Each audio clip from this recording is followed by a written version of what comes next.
on. I'm sorry, people, I just tore it up. This Ford is up. The cup is full. I want to thank y'all for tuning in to the Bobby.bans podcast. So, here at the house that Bobby built, we start every podcast with a "Did you know this happened on this day?" So, to keep Black History Month rolling, did you know on this day in February 1992, Mr. John Singleton right here became the first African American and the first youngest person to be nominated for this Academy Award. It was for Best Director and it was for Best Screenplay. And he was in a nice category. He was in a category with Silence of the Lambs. He was in a category with Bugsy, whatever the name of that movie is, and I think Thelma and Louise. It was a lot of, during that time, it was a lot of good movies that were up for that award. And he was the only Black person. Not only the only Black person, he was the youngest person. And for that movie that he was nominated for, if you don't know, you better know. Boys in the Hood. If you have not seen Boys in the Hood, I don't really want to say go see it, but if you hadn't seen Boys in the Hood, like you're missing out. It's basically a description on how it was back in the 90s in South Central LA. On this day, the Tuskegee Airmen. If you do not know anything about the Tuskegee Airmen, they were known as Red Tails. It's a movie about them. They were the first African-American military pilots tested. They tested their wings in the skies of Tuskegee, Alabama. You can actually go there and they have a Tuskegee Airmen National Historic Site in February 19th, 1942. Where they initiated them to the U.S. Armed Forces. So that was something big because they weren't allowing a lot of African Americans to get out there and fly. So, salute to them. Also, what we do here every Monday, we recognize a small business. We recognize someone that's trying to build their brand, someone that's trying to get their voice heard. And, that's the same with me. This is my first podcast by myself. And I'm counting on you guys to help me build this platform. Everything I say on here is going to be my opinion. So clearly there are going to be some people that don't like this shit, but I don't care. And I don't care because look at my hat. My wife was like, don't buy it. And the first thing I did was buy it because I felt that this hat is me. So every Monday, I would like to highlight a small business. I want to be that guy that supports other people because if I'm starting this podcast and I'm reaching out to people, clearly I'm asking for support as well. Therefore, every Monday I will be putting a spotlight on a business, an entity, a person that is doing something to build their brand, build their followers and stuff like that. We will be highlighting one of my close friends, Mr. Tum Tum himself, Tommy Lewis, out in Conway, Arkansas, has a brand by the name of Unpopular Demands. I used to think that being popular was what mattered most. Now I know better. At times, our popularity can hold us back from realizing our true potential.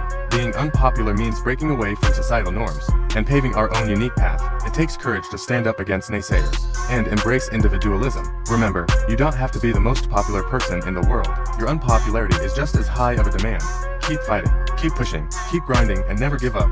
That's not an option.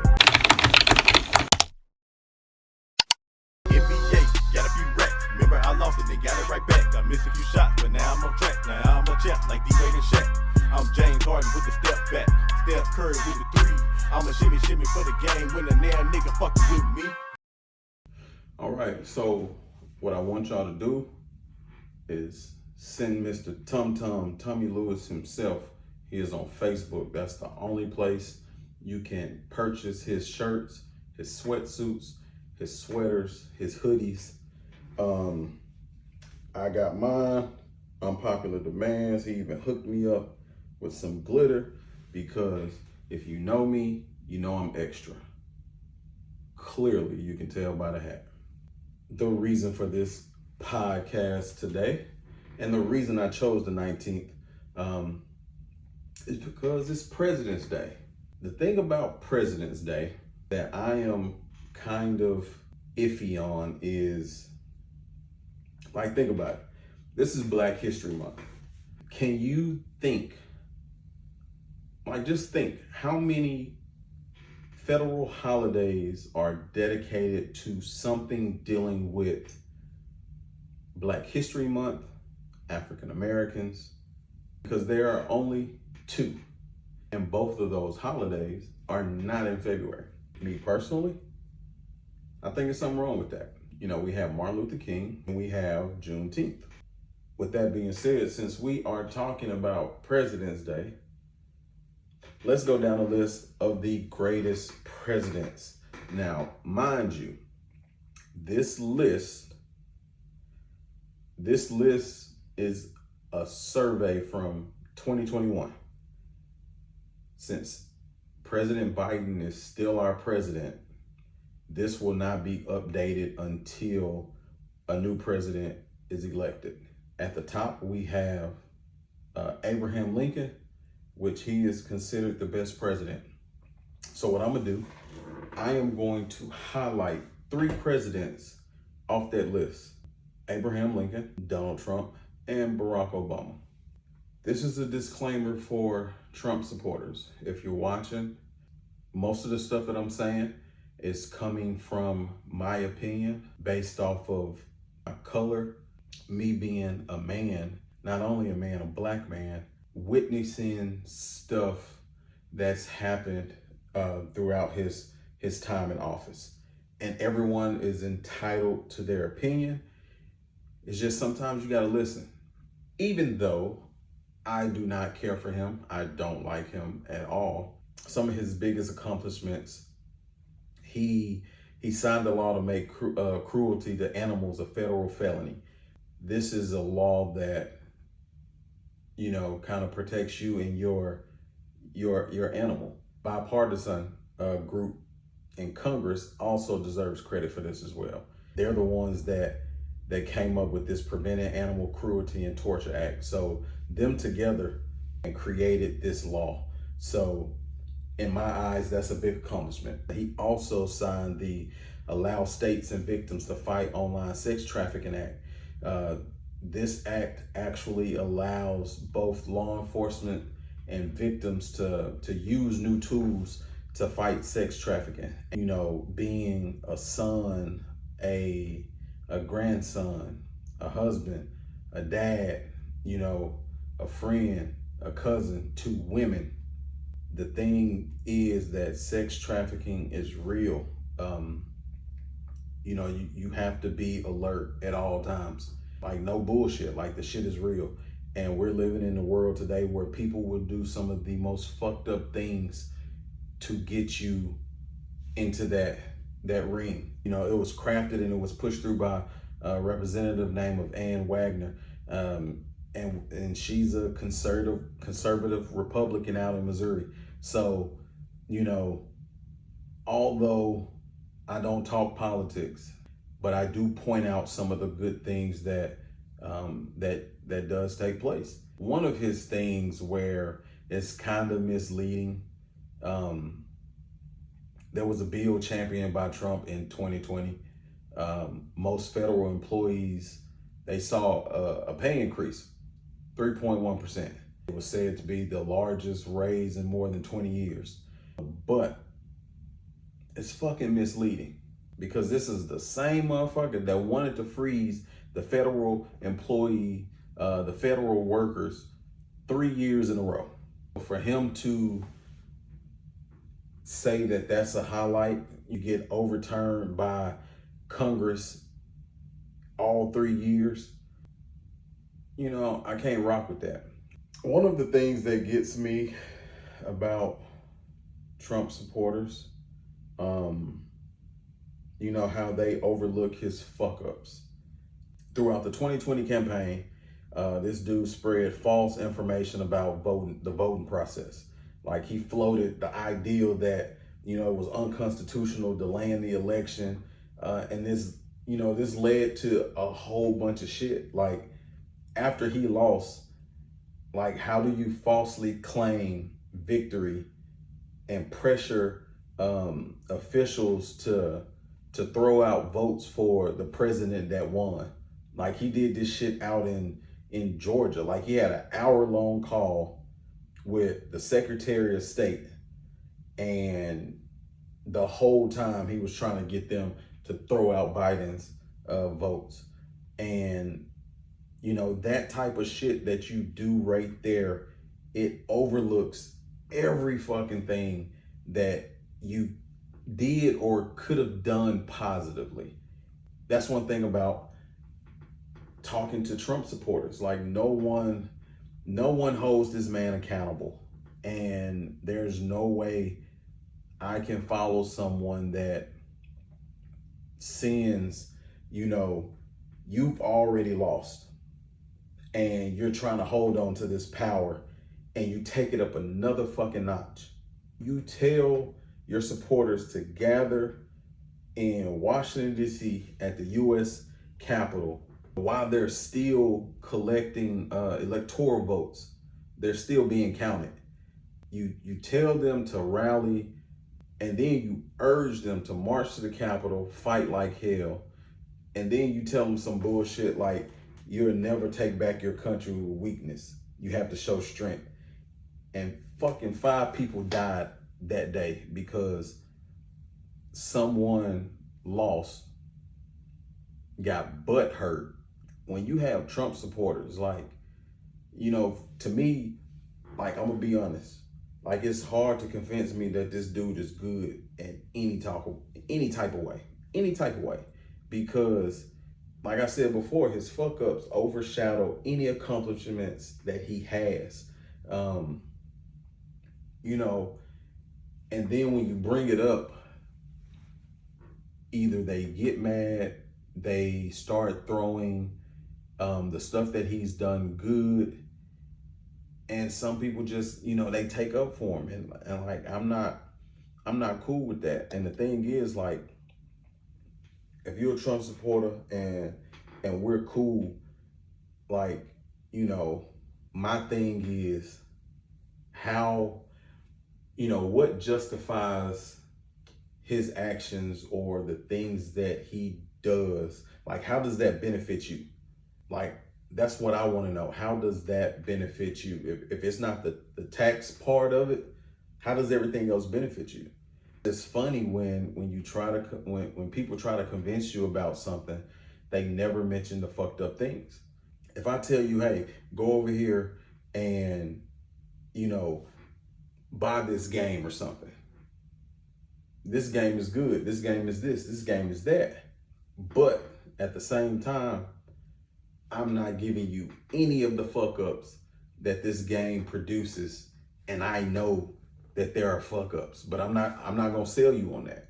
It's pretty much economy every day. Like, the system is so fucked up, but they sell us on the good stuff because, of course, everybody wants to hear something good. Everybody wants something good, but, you know, at least give me that opportunity to make my own judgment.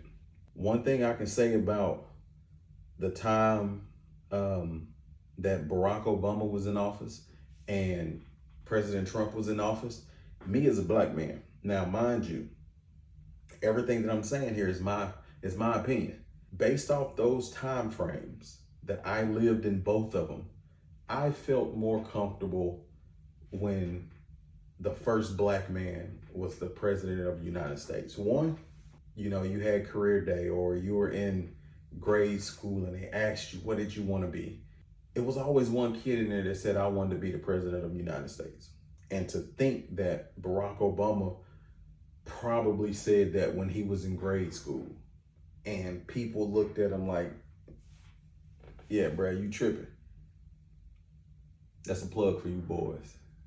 To think that he became president and to live in a time where I was alive to see a black man being a president, you know, it made me feel good about the things that us as a race can accomplish if others gave us a chance.